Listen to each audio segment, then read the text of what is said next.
So the goals of this talk are kind of like three. The first one is why I'm speaking at this conference on reinforcement learning, and then it's also like also why it's a cool field. Then kind of understanding basic concepts intuitively, and then if you are kind of like motivated after this talk on like learning more, what are the best resources to get started. And I'm going to try to do this with no math, so no one gets scared and runs away, and only using some basic Python. So kind of like the agenda that I've prepared is like what is reinforcement learning, starting with like some motivating example. What are the Python libraries for reinforcement learning that exist? We're going to go like a little bit into the code of a concrete example that's called a Cartpole, and then I'm going to like just list some resources as well. So what is reinforcement learning? So how many people here have heard about the AlphaGo story?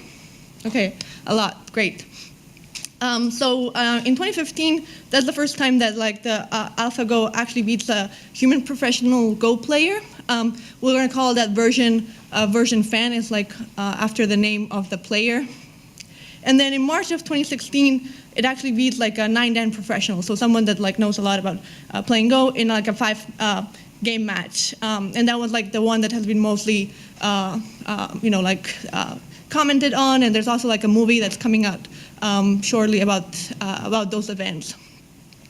And then in May of this year, it actually like beat like the person that's considered to be the top Go player in the world, and we'll call that version like the version master. And the most exciting thing that also happened just recently in October is that actually there's like a new algorithm that we're going to call, a new version that we're going to call AlphaGo 0, actually beat AlphaGo, the one that beat Lee just like a year earlier, by 100 matches to 0.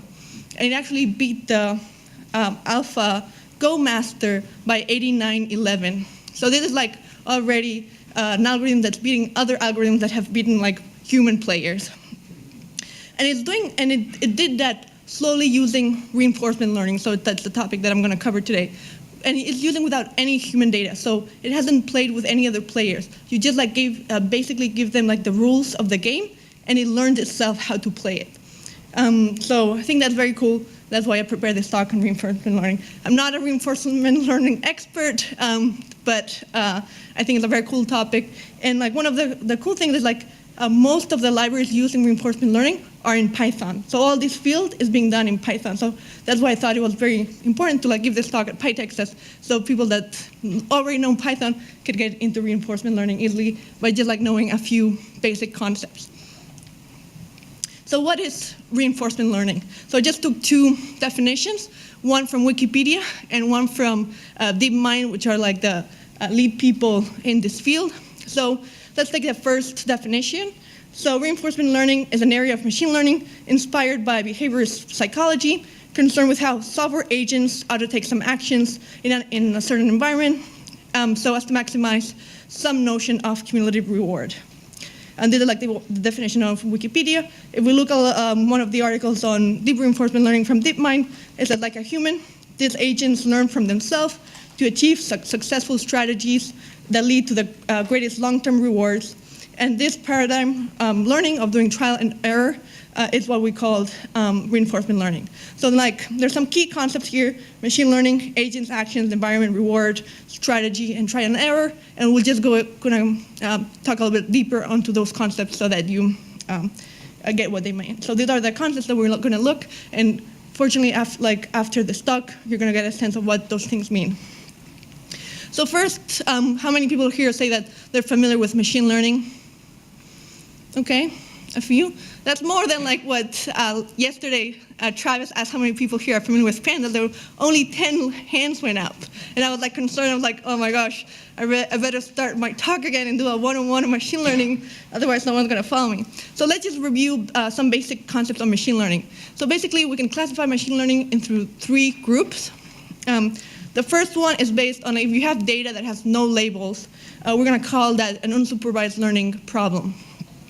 And there are many different types of problems, but I'm just going to mention 2. One is called clustering. The other one's dimensionality reduction. And then we have some algorithms that help you in those fields. Clustering is like basically how do you group things together, and then dimensionality reduction is when you have a lot of variables. How can you like extract the most important ones that might be a combination of those? Sometimes it's called like latent variables. So you have some algorithms there. You might have labeled data. When you have labeled data, then we call the problem a supervised learning problem. And whether that data is categorical or quantitative, we're going to be talking about a classification problem or a regression problem.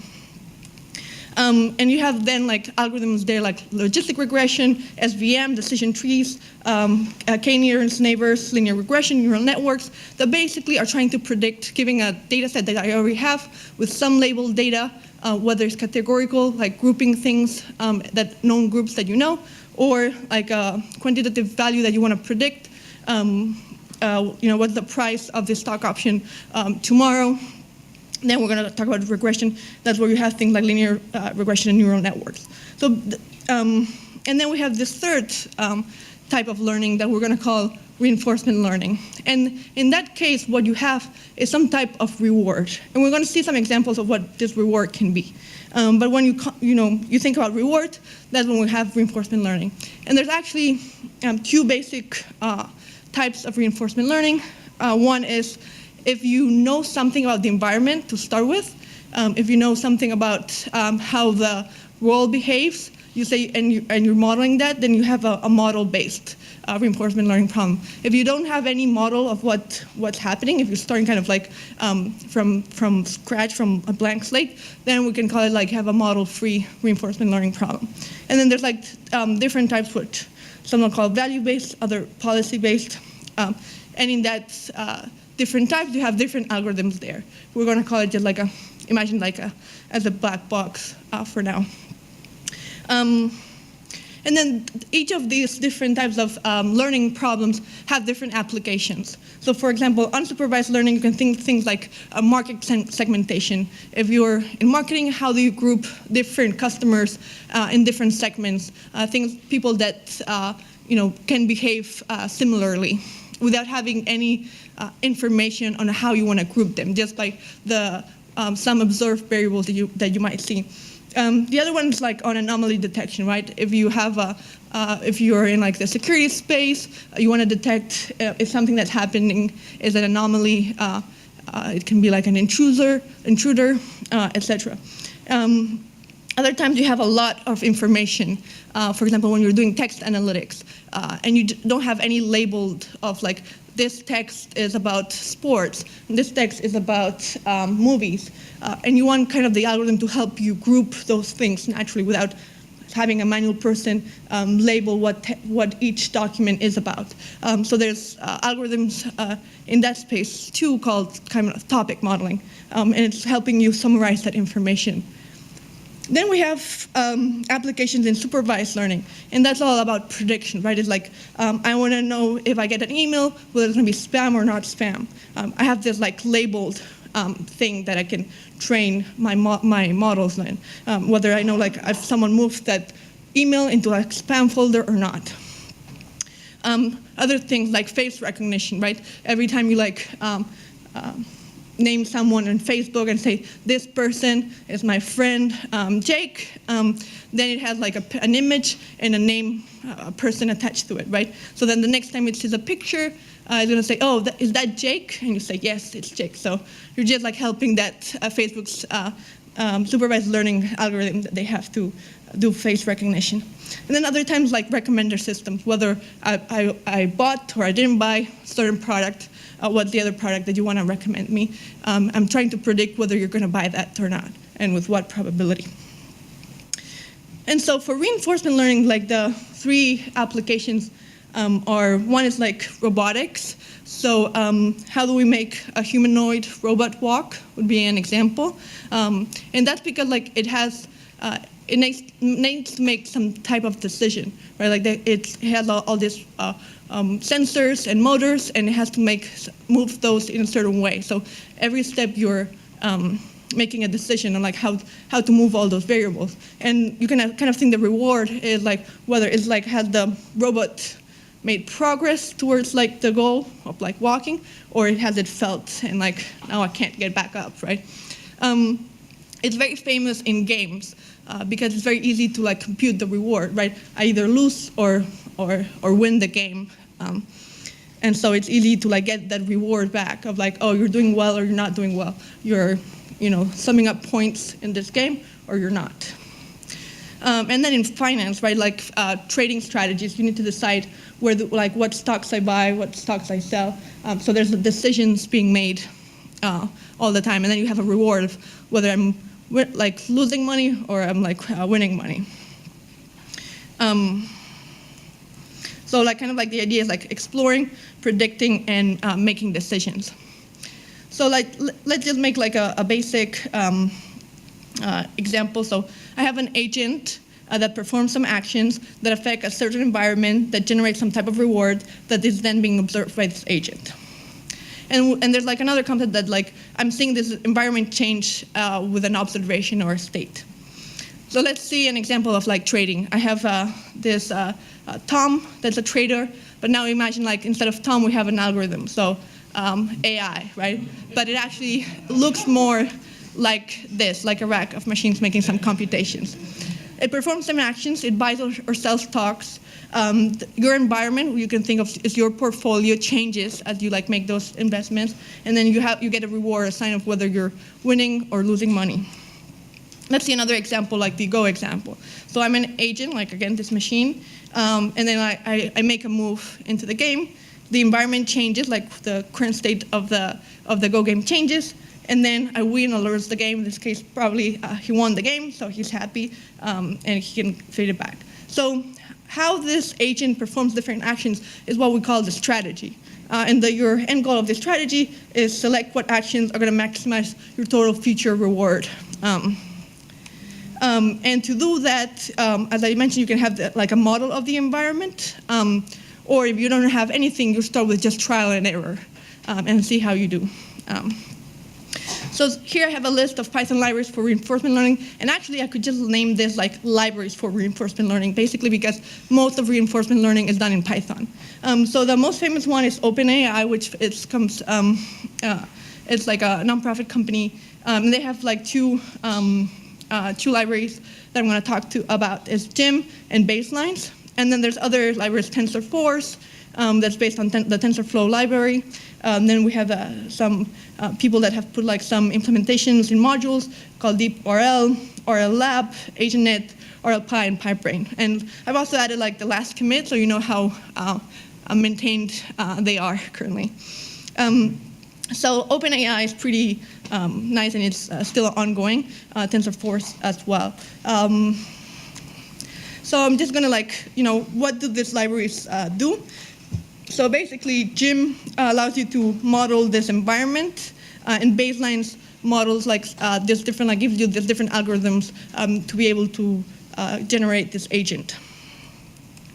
So let's think about so this GEM lets you generate an environment. This environment has three things. It takes actions, so you have an action space of what is possible to do, and then it kind of spits out, what's the reward range, in what range can you give values back, and then the same thing for the observation state, what values can be given back.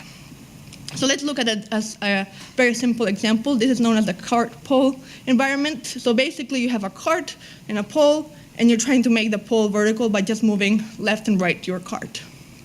So in this case you have the position of the cart, the velocity of the cart, the angle of the pole, and the velocity of the angle of the pole changing. So now what we're trying to do is create this agent, this AI system that can fulfill this goal of keeping the pole by controlling the movement of the cart. So basically, if we translate this back into the model we have this cart-pole environment, and the observation state is this x position, x dot, which is the velocity of the cart, the angle of the pole, and the velocity. So that's that observation state. The action space is what I can do. I can go left or right. And then the reward range that I can get back is 0 or 1.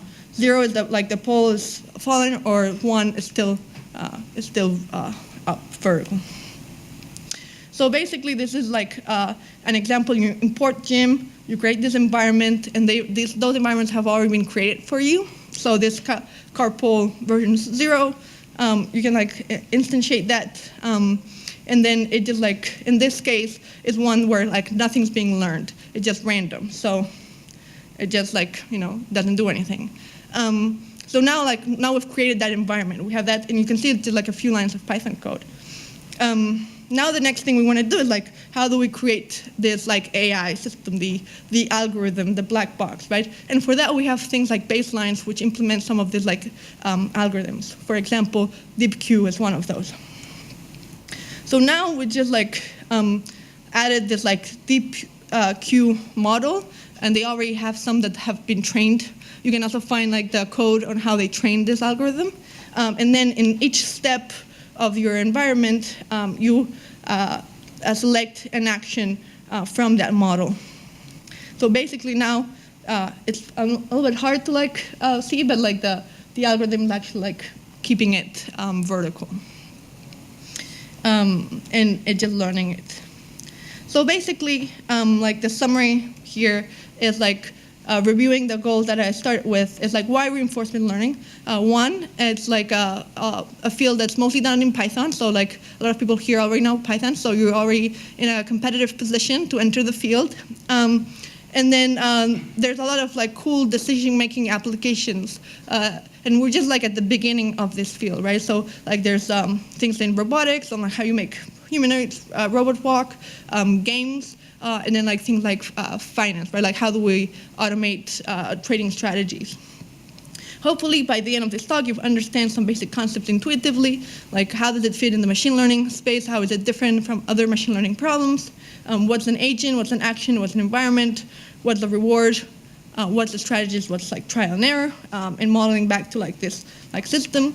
And then if you want to get started, you've seen that it's very simple and like just like few lines of Python code, both to create those environments and create like just select an algorithm from baselines that help solve those problems.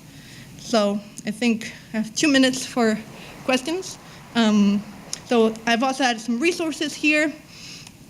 And I don't know if you've seen like this robot doing the backflip, this sweep. As far as I know, it does not use reinforcement learning. It just uses like control systems, but I thought it was cool if someone had not seen it yet this week. So I'm going to be adding the slides on Speaker Deck, and you can follow me on Twitter as well, and I'm just post things about machine learning frequently. So any questions? Okay, so right in time. Oh, yeah, sorry. Is it pretty common to use a combination of the machine learning algorithms for the reinforcement model? So you also, for modeling your environment, you would use neural net? Exactly. So that's entirely correct. In the AlphaGo 0 modeling, it uses like neural networks to try to predict what your adversary is going to do, what the state is. Yeah, back there?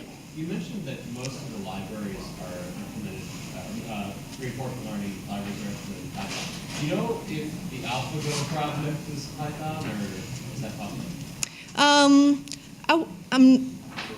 I don't know if I don't think like the algorithm is public, but given that like OpenAI is like the company behind it, and like they're the ones like with like these libraries, I would assume so. Yeah. Well, thank you. I'm running time. Yeah, thanks.